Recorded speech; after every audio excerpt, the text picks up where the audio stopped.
Hello everyone, welcome to Artful Garden Ideas. Today we talk about growing amaryllis indoors, how to grow amaryllis in pots. Growing amaryllis indoors offers a stunning display of colors with its spectacular flowers. Here are all the tips and tricks to grow it easily. Amaryllis is native to Peru and South Africa. The name is derived from the Greek word Amarysso, which means to sparkle. The flowers can be single or double and size up to 4 and 10 inches. They mainly come in red and white but are also available in salmon, pink, apricot, rose, or deep burgundy. If you have liked reading about it so far, scroll down to learn about growing amaryllis indoors. This stunning variety offers ruffled red flowers with white marking and borders. It can reach up to 18 and 22 inches tall. Apple blossom is a combination of candy pink and snow white flowers on lime green stems. A pot measuring 6 and 8 inches deep and 45 inches wide will be sufficient to add to the beauty of its flower. Use decorative ceramic pots. Using glass vases and mason jars can also be a great idea. Just make sure that they are at least 2 or 3 inches wider than the bulb.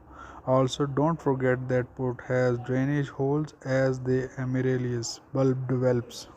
Root in soggy conditions, one bulb of the Amaryllis plant develops two stems and these produce four flowers each. If you are looking forward to having big flowers, then get your hands on the biggest bulb you can find. You can get them online or at a nursery near you before planting.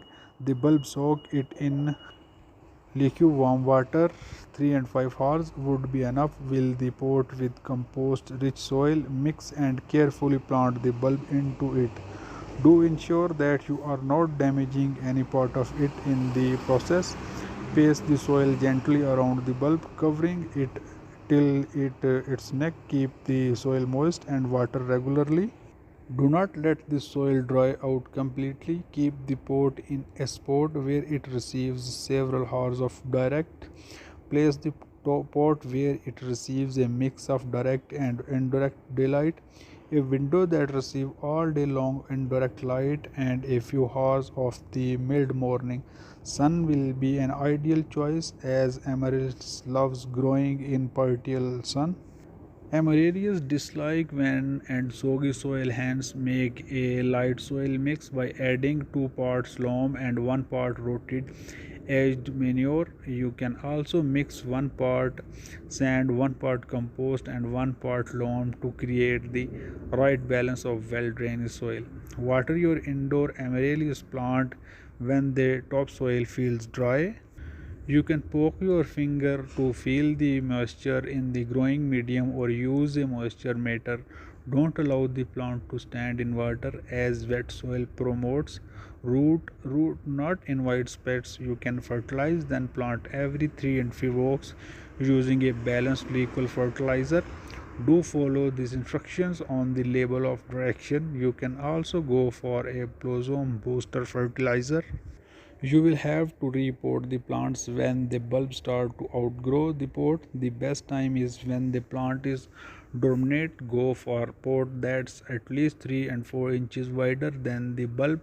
Plant only 2 threads of the bulb into the soil. Cut the all flowers using a gardening shear or scissor from the stem after flowering.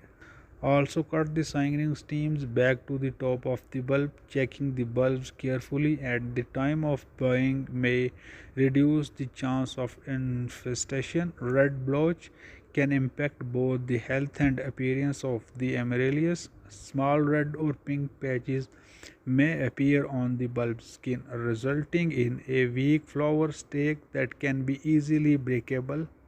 Aphids can also be seen on the plant stems, but you can easily control them when growing indoors.